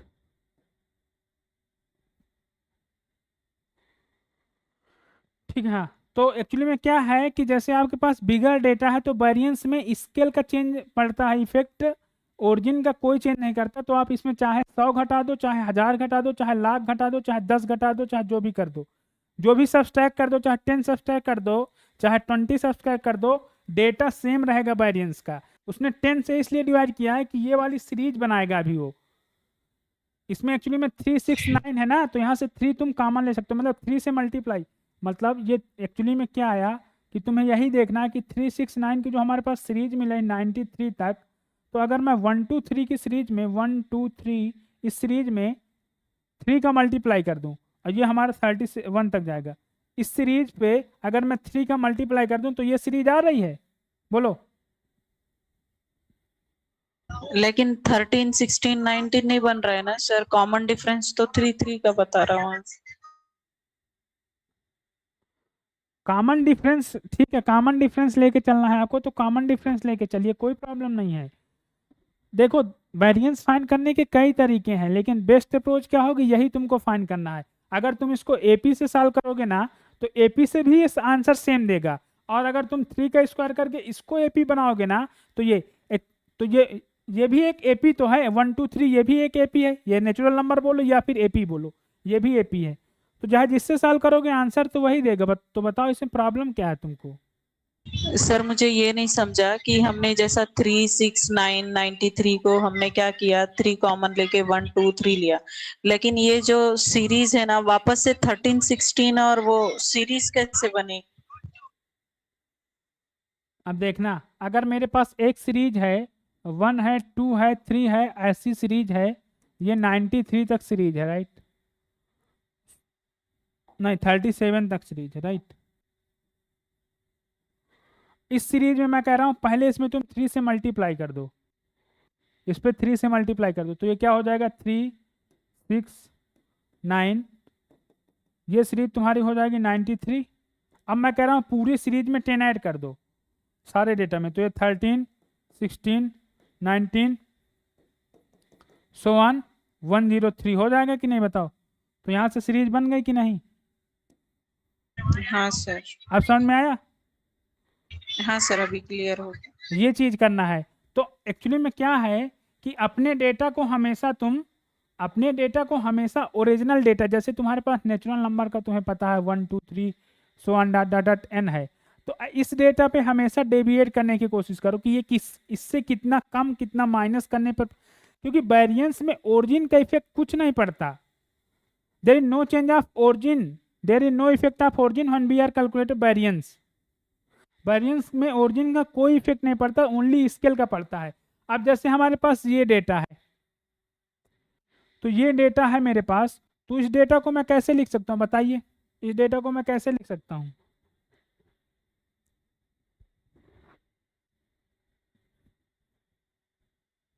ट्वेंटी 26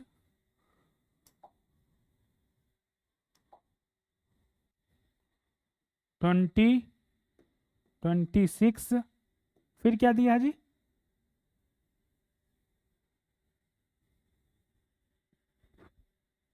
32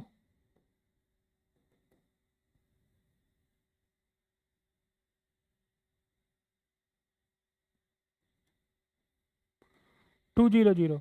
तो अब इस डेटा में मैं कह रहा हूं पहले तुम 12 माइनस कर दो 12। अगर इस डेटा में 12 माइनस कर दोगे तो क्या आएगा ये?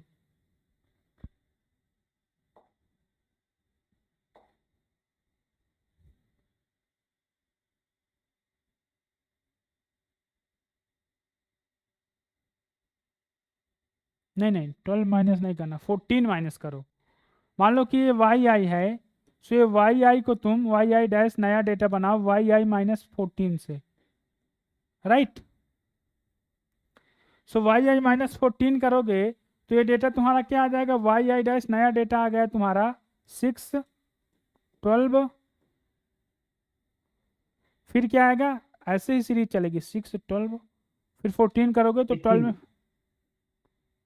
18,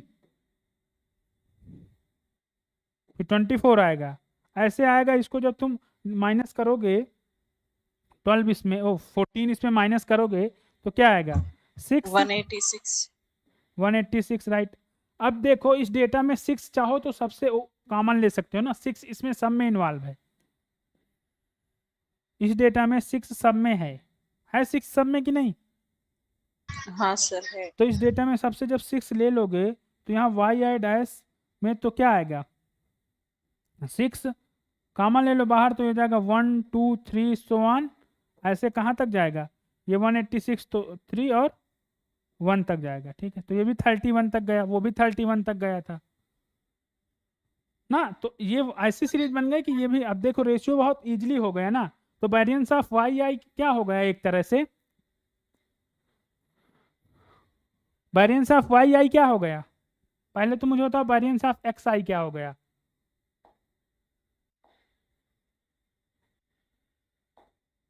तो मैं वेरिएंस ऑफ वाई आई को ऐसे लिख सकता हूँ ना कि वेरिएंस ऑफ वाई आई जो होगा वो होगा आपका, यहाँ पर था एक 6 था, यहाँ पर एक था मान लो एक्स आई डैश था मान लो कोई, माइनस का 3 है, माइनस का 14 है, ठीक है, माइनस का 14 है, ठीक है।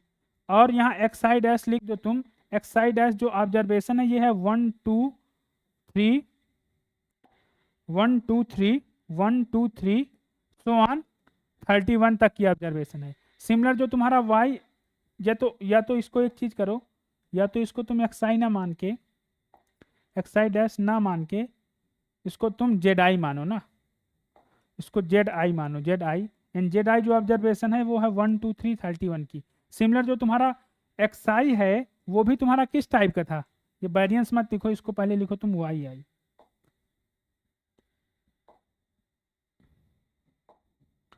ये वाई आई है ना, वाई आई ये ऑब्जर्वेशन है हमारे पास। और एक्स आई क्या थी? एक्स आई जो ऑब्जर्वेशन थी वो थी 3 जेड आई माइनस 10, यही था। और जेड आई जहाँ है 1 2 31 राइट।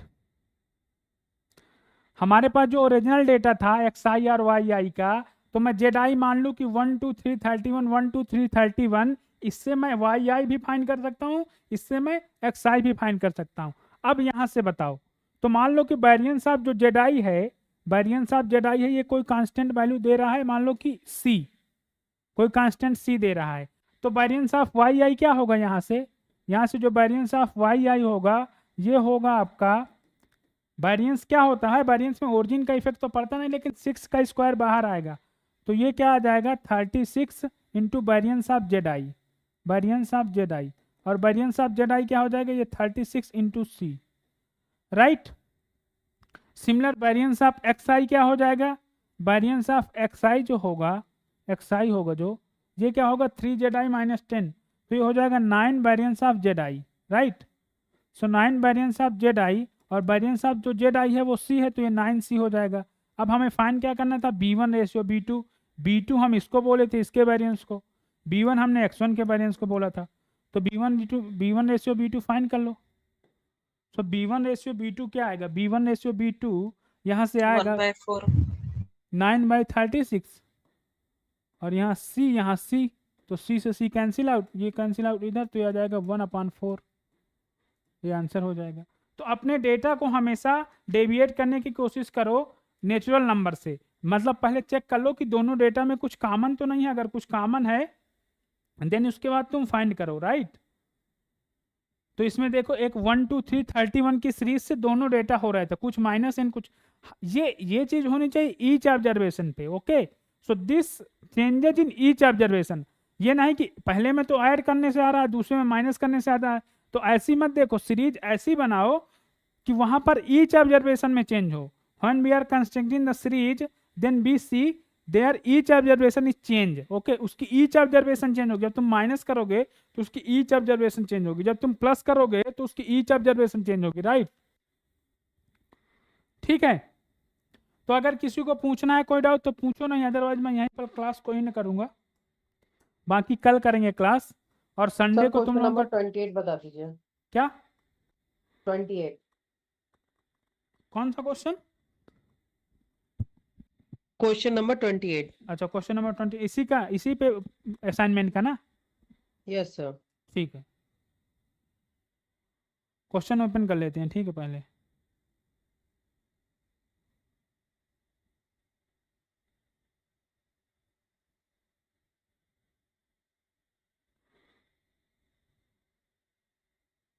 क्वेश्चन 28 में बोला है, in question 28 suppose x1 x2 x k are k observation, मान लो कि x1, suppose x1 x2, suppose x1 x2 स्वान x k are k observation, x के जो है ये के ऑब्जर्वेशन है, ठीक है, ये के ऑब्जर्वेशन है, ठीक है। फिर उसने बोला है कि डब्ल्यू आई जो है वो इक्वल है ए एक्स आई प्लस बी के, ए एक्स आई प्लस बी के, फॉर आई इक्वल टू, ये ईच में है, ठीक है, 2 सो के तक, ठीक है। फिर उसने बोला then where a and b are constant, a और बी कोई कांस्टेंट है जो कि मान लो रियल नंबर से हो सकते हैं, कांस्टेंट है तो रियल नंबर से होंगे, ठीक है। अब उसने बोला कि if mean of x i, mean of x i, जो मीन ऑफ एक्स आई है वो आपका गिवन है 52, and their standard deviation, standard deviation जो है एक्स आई का ये गिवन है आपका 12। सर क्वेश्चन नंबर 28 बोला था सर। अच्छा 22 मैंने लिखा, एक मिनट बेटे से, ओके ओके ओके, मैंने 22 एक्चुअली में, तो 28 आते हैं, ठीक है। 28 पे क्वेश्चन में है कि हमारे पास 34 तक ऑब्जर्वेशन है, तो x1 है x2 है, स्वान x 34 ऑब्जर्वेशन है हमारे पास, और इसमें एक ऐसा भी है कि जो एक्स आई ऑब्जर्वेशन है वो इक्वल है एक्स आई प्लस 1 के, और ये कहाँ तक है, ये इक्वल है फर्दर 150 के, राइट। लेकिन यहाँ आई की कुछ वैल्यू है। देखो यहाँ क्वेश्चन में ये दिया है और यहाँ आई की जो वैल्यू है वो 1 है, 2 है, 9 है, मतलब ये 10 ऑब्जर्वेशन तुम्हारी 150 हो गई।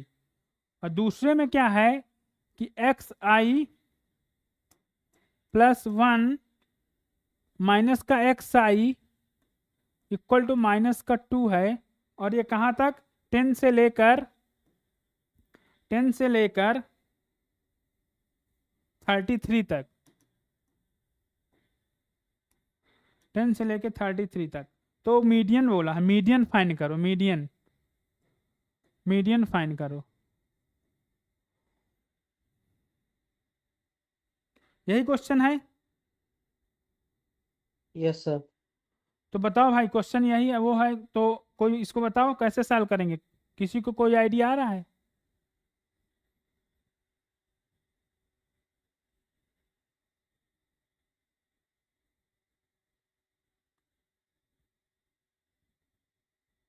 नंबर ऑफ टर्म तो पता चल रहा है 17 और 18 आएगा मीडियन के लिए, क्योंकि टोटल नंबर ऑफ टर्म है 34। ठीक है, 34 है तो 17 और 18 आएगा। क्यों? क्योंकि ये इवन नंबर है तो इवन। 17 और 18 टर्म आएगा। 17 और 18 टर्म में जो होगा नंबर वही तुम्हारा मीडियन होगा, राइट? Yes sir. तो आप मुझे ये बताइए,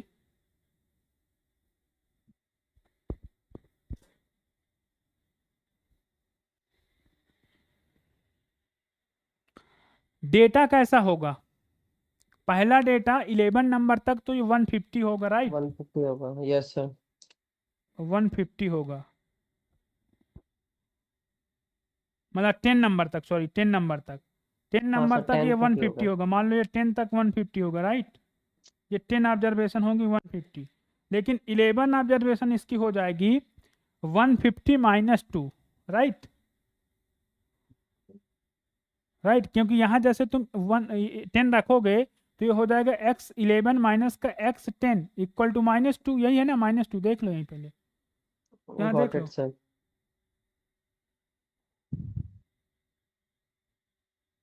-2 ही है ना? हाँ सर, -2। ठीक है, तो यहाँ से जब करोगे तो ये आ जाएगा 150 माइनस 2, तो ये क्या आएगा? 148। 149। देन सेकेंड वाली क्या आएगी? 149, 148 सर। 140, हाँ 148 आएगा। ठीक है, 148 आएगा। देन ये बताइए कि फिर कौन सी, फिर ऑब्जर्वेशन क्या आएगी? जैसे तुम यहाँ पर 146। 11 करोगे तो ये 12 माइनस 11, तो ये 146 आएगा, ठीक है सर, हो जाएगा सर। 144 आएगा। तो अब इसको तुमको मीडियन फाइंड करना है ना, तो इसको तुम्हें असेंडिंग ऑर्डर या डिसेंडिंग ऑर्डर में कर लेना। ये एक्चुअली में डिसेंडिंग ऑर्डर में ही है डेटा, क्योंकि अब ये डिसेंडिंग ऑर्डर का डेटा हो गया, तो यहाँ पर जो मीन होगा वो मीडियन के इक्वल हो जाएगा, क्योंकि डेटा पहले से रीअरेंज था ना, इसीलिए उसने क्या किया होगा कि लास्ट और फर्स्ट टर्म को ऐड करके बाई 2 कर दिया होगा। जी सर। तो ऐसी भी सीरीज हो सकती है कि जहां मीन और median symmetric distribution, mean median equal हो सकते हैं, मॉड इक्वल, तीनों इक्वल होते हैं हम्म, ना। तो अगर हमारे पास ऑलरेडी मान लीजिए कोई सिमेट्रिक डेटा है, तो हम मीन और मीडियन क्यों नहीं इक्वल हो सकते? सो आप वैल्यू फाइंड करके मीडियन निकाल सकते हैं, ठीक है? ठीक है सर। ओके, और किसी को कुछ पूछना है? Sir question number 34। 34, ठीक है।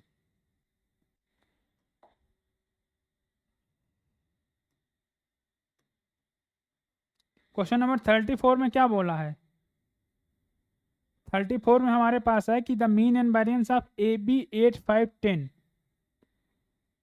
ये तो इजी है ना, ए मान लो बी है, और ये 8 है, और ये 5 है, और ये 10 है। इनका जो मीन है वो है 6, मीन इक्वल टू 6 है, एंड वेरिएंस इक्वल टू क्या है? 6। वेरिएंस 60 है ना? नहीं 8 है ना? हाँ 6.8 है, राइट? तो a cube plus b cube पूछा है हमसे, a cube plus b cube.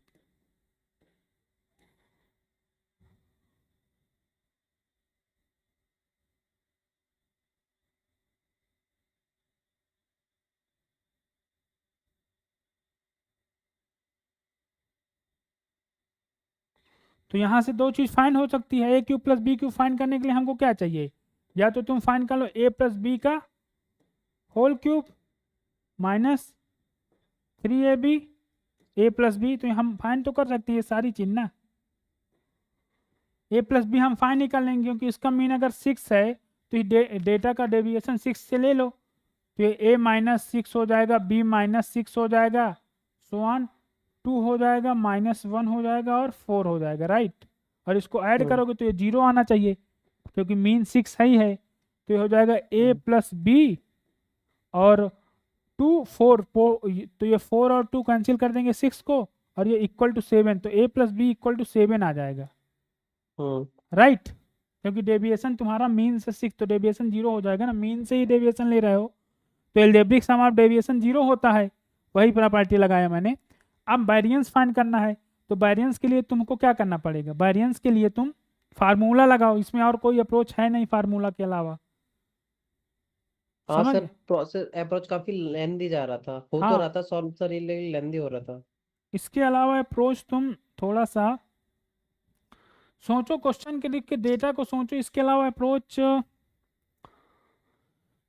कोई है नहीं, इसके अलावा कोई अप्रोच है नहीं, क्योंकि फार्मूला के अलावा अप्रोच या तो बाई ऑप्शन तुम जाओगे, तो बाई ऑप्शन तुम कुछ सोच नहीं सकते, क्यों, क्योंकि उसने ए और बी की वैल्यू पूछा होता तो तुम एक बार इलिमिनेट कर सकते तो, लेकिन उसने ए क्यूब प्लस बी क्यूब पूछा तो इलिमिनेट भी नहीं प्रोसेस है, तो वही अप्रोच है, अभी तो वही अप्रोच है। इसके अलावा अगर किसी को कोई मिले तो बताइए, ठीक है सर। क्योंकि इसमें अप्रोच वेरिएंस वही अप्रोच है, क्योंकि इसमें कोई सिक्वेंशियल डेटा भी नहीं है ना, ये कि सिक्वेंशियल डेटा हो तो एक बार ऑब्जर्वेशन, तो ये सिर्फ ऑब्जर्वेशन पे बेस है, मतलब descriptive statistics is based on observation और रियलाइजेशन, ठीक है। तो वैसे ही हो जाएगा, मतलब आप एक्चुअली में ये कैलकुलेशन है एक तरह से कहिए तो 12th की कैलकुलेशन है, तो आप खुद से करिए, डेटा को देखिए कि कहाँ हम क्या कर सकते हैं, ठीक है। Okay sir, so okay, thank you. और किसी का कोई डाउट हो तो पूछ सकता है, if any person have any doubt you can ask. This this mock test is in Sunday, right? What are you saying? Mock test. Mock test is Sunday, timing is posted in Saturday, okay. In tomorrow timing is posted. Almost Okay. timing is in which time you are comfortable? You all Sunday. person in which timing comfortable? Give me timing in sir around 12 PM। Morning sir, no sir morning में ले लो sir. Actually देखो, सब लोग अगर एक साथ बात करोगे तो नहीं कर पाओगे, मतलब सबकी इच्छा एक साथ नहीं पूरी की जा सकती, मतलब कि कोई मॉर्निंग में होगा, कोई इवनिंग में होगा, कोई आफ्टरनून होगा, ठीक है ना। तो एक ऐसा टाइम बता दो कि उस पे हो जाए, नहीं हम लोगों का जो टाइम स्लॉट होता है वो हम लोग जो टाइम सेट करते हैं वो हम लोग सेट करते हैं as a CSIR NET exam, as timing of CSIR NET exam, this is the timing of test, your test, okay. At timing of CSIR NET exam, this is the timing of your test. Sir CSIR कोई भी time, The mock test is on descriptive statistics, right? what? The mock test will be on descriptive statistics only. Yeah, only descriptive statistic question, because this is So- unit wise mock test, okay. Okay. So When we take full length mock test, so full length mock test are every topic question, and full length mock test in when your exam in near, then this full length mock test conducted, okay. And this is unit wise mock test, okay. Every information send in tomorrow your group, how many question in mock test and how many number in how many question, how many number, okay. What is the number of each, what is the marks of each question, what is the marks of each question, part A, part B. There are two part B and part B. मैं बता देता हूं तुम लोगों को, there are two part, okay. Mock test में 2 part होगा, part A, part B, okay. Part A, part B, and part B have 10 MSQ question, okay. MSQ मतलब multiple select question. There are many answer, okay. There are more than one answer, okay, right. There are more than, but 40 are MCQ. 40 MCQ, okay. 40 MCQ, one correct option and 10 MSQ, multiple selected option, more than one option. This is more than one. Okay.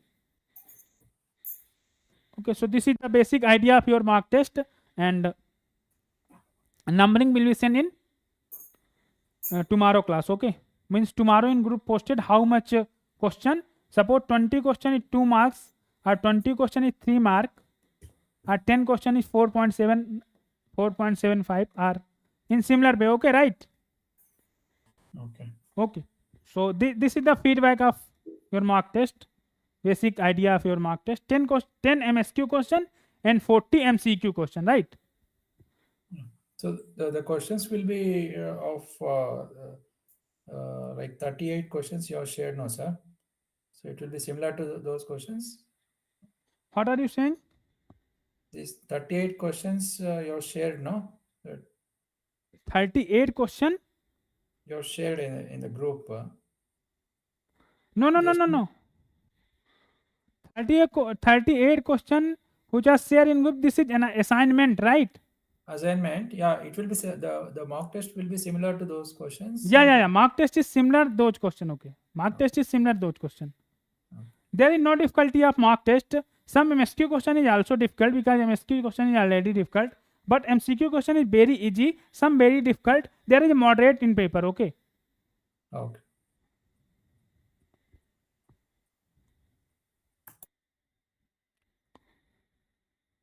If any person any doubt, you Sir. can. हाँ बोलो. Sir mock test है ना, कोई भी time पे दे सकते हैं या फिर वही टाइम पे ओपन होगा लिंक? नहीं, एक बार मार्क टेस्ट हम लोग दे देंगे, टाइम हम लोग डिसाइड कर देंगे, इसके बाद आप कभी भी दे सकते हैं, फिर वो आपके ऊपर है। फिर हम लोग एक टाइम पे देंगे कि इतने बजे एक्टिव हो जाएगा आपका मार्क टेस्ट, बाकी उसके बाद आप चाहे कल दीजिए, परसों दीजिए, आज दीजिए, कोई फर्क नहीं पड़ता। और मार्क टेस्ट दे के आइएगा, बिकॉज मैं मार्क टेस्ट का डिस्कशन करा दूंगा, अगर नहीं दिए रहेंगे तो आप लोगों को समझ नहीं आएगा। हाँ सर वही, क्योंकि मुझे मॉर्निंग में मैं फ्री रहती हूँ तो मॉर्निंग में मैं दे दूंगी सर। तो मॉक टेस्ट मॉर्निंग में आप फ्री रहती हैं तो देखते हैं जैसा हो पाएगा, 9 to 11 हो जाए, जैसा हो जाए एक्टिव करना पड़ेगा उसको, ठीक है। But we can take at any time, right? Yeah. Mock, you can take mock test in any time. So it's not that all should take at same time. No, it depends on student. Actually, it depends on student. Okay, I am give a timing. Okay. I am give a timing. This is your mock test is active 9 and you can attempt this time. Okay, but some student not give mock test. So don't worry. There is a analytics portion. Okay, when you can analyze when a student give mock test, you can analyze your number and that student number. Okay.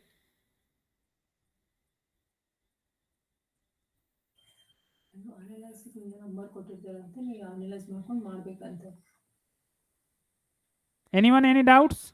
Otherwise I can stop here. No sir, thank you so much. Okay, अगर किसी को और कोई doubt है तो बताओ, नहीं तो फिर यहीं पर एंड करें आज। Thank you sir. ओके, बाकी ये क्लास नोट्स में भेज दूंगा, ठीक है। और हाँ, कल का असाइन वो हो नहीं पाया था क्लास रिकॉर्डिंग एक्चुअली में। मैंने भी सोचा, एक्चुअली में वो एक शिवा था, मैंने सोचा उसने ऑन किया होगा, बाद में मैंने देखा कि रिकॉर्डिंग ऑन ही नहीं था। तो वो तो डाउट क्लास थी, तो डाउट क्लास की रिकॉर्डिंग तुम लोगों को नीड थोड़ा इतना अपना सॉल्व करना। देखो अगर क्वेश्चन प्रैक्टिस जितना तुम करोगे उतना तुम्हारा अच्छा होगा क्वेश्चन। टीचर अगर क्वेश्चन यहाँ आके करा देगा तो टीचर का स्ट्रांग होगा। अगर मैं यहाँ सॉल्व करूँ क्वेश्चन तो मेरा क्वेश्चन स्ट्रांग ना होगा, तुम लोगों को थोड़ा हो पाया। तुम लोगों ने तो बस आंसर देख लिया। इसलिए डाउट क्लास करने का मतलब है तुम लोगों का क्वेश्चन स्ट्रांग हो। तुम लोग क्वेश्चन जब सॉल्व करके आओगे, when you are tried question you have a doubt. अगर तुम लोगों ने ट्राई ही नहीं किया तो क्वेश्चन में डाउट ही नहीं होगा। अब तुमने क्या पता चला सर 5 बता दी, 5 नंबर बता दीजिए। पता नहीं है कि 5 नंबर इजी है, टफ है, डिफिकल्ट है, कैसा है, बस 5 नंबर बता दीजिए। सो क्वेश्चन को ट्राई करके आओ, ठीक है। अगर क्वेश्चन ट्राई हो रहे हैं तुम लोगों से तो बहुत, जैसे आज एक क्वेश्चन B1 और B2 रेशियो वाला बड़ा बढ़िया क्वेश्चन नजर आया। क्वेश्चन तो बहुत फ्रेम बढ़िया किया ना, इसमें ऐसी सीरीज ले लिया। अगर तुम इंडिविजुअल निकालने जाओगे ना तुमको बहुत टाइम लग जाएगा, लेकिन वो सीरीज से सेट करके बहुत अच्छा क्वेश्चन था, ठीक है। Okay, thank you to everyone. Thank you sir, good night. Okay, Thank you, sir. Good night.